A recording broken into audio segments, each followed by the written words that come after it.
நேபாளத்தின் அமைதி ஒப்பந்தம். 2006 நவம்பர் 28ஆம் நாளன்று நேபாள அரசுக்கும் மாவோயிஸ்டுகளுக்கும் இடையே ஆயுத கண்காணிப்பு மேலாண்மை ஒப்பந்தம் கையெழுத்தானது. இது சுமார் ஒரு தசாப்த காலமாக நீடித்த உள்நாட்டு போரை முடிவுக்கு கொண்டு வரவும் நாட்டில் ஜனநாயகத்தை மீட்டெடுக்கவும் வழிவகுத்தது.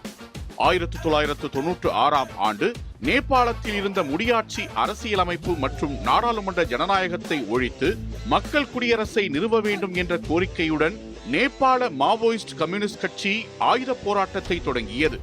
சுமார் 10 ஆண்டுகள் நீடித்த இந்த போராட்டத்தில் 15,000க்கும் மேற்பட்டவர்கள் கொல்லப்பட்டனர்.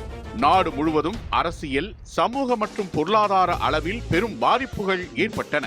2001ஆம் ஆண்டில் நடைபெற்ற நேபாள அரச குடும்பத்தினர் படுகொலையை தொடர்ந்து மன்னர் ஞானேந்திரா அரியணை ஏறினார். 2005 பிப்ரவரியில் மன்னர் ஞானேந்திரா அரசாங்கத்தை கலைத்துவிட்டு முழு அதிகாரத்தையும் தானே எடுத்துக் கொண்டார். இது மக்கள் மத்தியில் மன்னராட்சிக்கு எதிரான அதிருப்தியை மேலும் அதிகரித்தது. 2005ஆம் ஆண்டின் பிற்பகுதியில் 7 கட்சி கூட்டணி என்ற ஜனநாயக கட்சிகளின் கூட்டணியும் மாவோயிஸ்டுகளும் புதுடில்லியில் ரகசியமாக சந்தித்து ஒரு வரலாற்று சிறப்புமிக்க 12 அம்ச ஒப்பந்தத்தில் கையெழுத்திட்டனர். மன்னராட்சிக்கு எதிராக இணைந்து போராடுவது, அமைதி வழிக்கு திரும்பி ஜனநாயகத்தை மீட்டெடுப்பது மற்றும் அரசியல் சாசன சபையை அமைப்பது ஆகியவை இந்த ஒப்பந்தத்தின் நோக்கங்களாக இருந்தன. இதன் அடிப்படையில் 2006 ஏப்ரலில் ஜனநாயக கட்சிகளும் மாவோயிஸ்டுகளும் இணைந்து மாபெரும் மக்கள் போராட்டத்தை நடத்தினர். இந்த மக்கள் எழுச்சியின் காரணமாக மன்னர் ஞானேந்திரா நாடாளுமன்றத்தை மீண்டும் உருவாக்க ஒப்புக்கொண்டார். ஏப்ரல் 2006இல் அமைதி பேச்சுவார்த்தைகள் தொடங்கப்பட்டன. உள்நாட்டு போரை நிரந்தரமாக முடிவுக்கு கொண்டு வரவும் மாவோயிஸ்டுகளை அரசியல் நீரோட்டத்தில் இணைக்கவும் உதவும் வகையில் ஓர் ஒப்பந்தம் உருவாக்கப்பட்டது.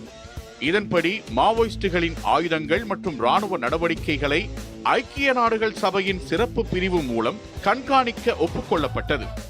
மாவோயிஸ்டுகளின் ராணுவ பிரிவான மக்கள் விடுதலை ராணுவத்தைச் சேர்ந்த போராளிகள் அனைவரும் தங்கள் ஆயுதங்களை சேகரித்து ஐநாவின் மேற்பார்வையின் கீழ் பூட்டப்பட்ட பெட்டகங்களில் வைக்க ஒப்புக்கொண்டனர். மாவோயிஸ்ட் போராளிகள் அனைவரும் தற்காலிகமாக முகாம்களில் குடியேறவும் அவர்களின் எண்ணிக்கை மற்றும் விவரங்களை சரிபார்க்கவும் ஒப்புக்கொள்ளப்பட்டது.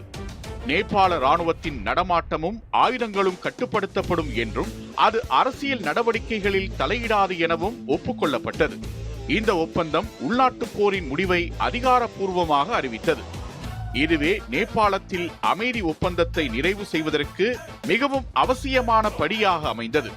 மாவோயிஸ்டுகள் வன்முறையை கைவிட்டு பிரதான அரசியலில் பங்கேற்க இந்த ஒப்பந்தம் வழிவகுத்தது. அவர்கள் 2007இல் இடைக்கால அரசாங்கத்தில் இணைந்தனர். 2008இல் நடைபெற்ற அரசியல் சாசன சபைக்கான தேர்தலில் மாவோயிஸ்டுகள் வெற்றி பெற்றனர். பின்னர் அந்த சபை நேபாளத்தை அதிகாரப்பூர்வமாக குடியரசாக அறிவித்து மன்னராட்சியை முடிவுக்கு கொண்டு வந்தது. மாவோயிஸ்ட் போராளிகளில் ஒரு பகுதியினர் நேபாள ராணுவத்துடன் ஒருங்கிணைக்கப்பட்டனர். மற்றவர்கள் சமூகத்திற்குள் மீள்குடியேறினர்.